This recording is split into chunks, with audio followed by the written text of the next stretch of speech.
વર્ષ અને ઈદના ધ્યાને લઈ અમે રાવપુરા અને નવાપુરા પોલીસ સ્ટેશનના સ્ટાફના સાથે રાખી જે રાવપુરામાં પોલીસ સ્ટેશનથી લઈને પદ્માવતી શોપિંગ, ભગતસિંહ ચોક, દૂધવાલા મોહલ્લાથી લઈને નવાપુરા પોલીસ સ્ટેશન સુધી અત્યારે પેટ્રોલિંગનું આયોજન કરવામાં આવ્યું છે અને જાહેર જનતામાં સલામતીની ભાવના રહે અને કોઈ પણ લુકા તત્વો જે આવનાર કાર્યક્રમોમાં સમસ્યા ઊભા ના કરે એના માટે અમે લોકોએ કામગીરી કરી રહ્યા છે.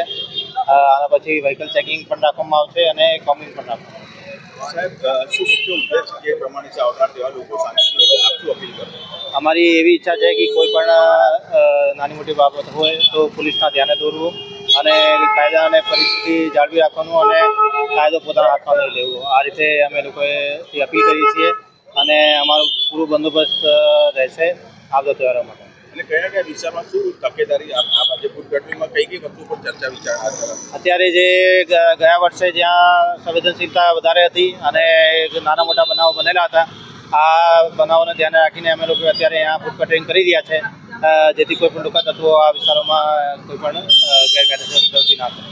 સૂચનો આપવામાં આવશે પોલીસ વિભાગ આપને જે સૂચનો છે એને અનુરૂપ પોઈન્ટ મૂકવામાં આવશે ખરા ડી પોઈન્ટ? હા, ખરેખર અમારો ખૂબ વિસ્તૃત બંદોબસ્ત રાખવામાં આવશે.